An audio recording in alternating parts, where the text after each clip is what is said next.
Sa wakas guys, dumating na yung hinintay kong delivery ng mga appliances. Time check 4:47.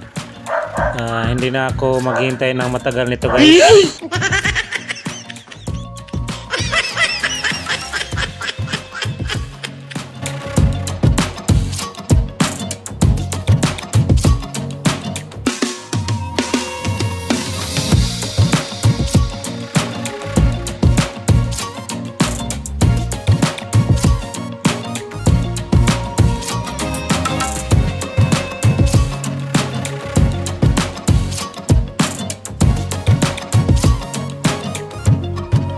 Yan na po lahat guys ang mga appliances na kakailanganin dito sa condo unit.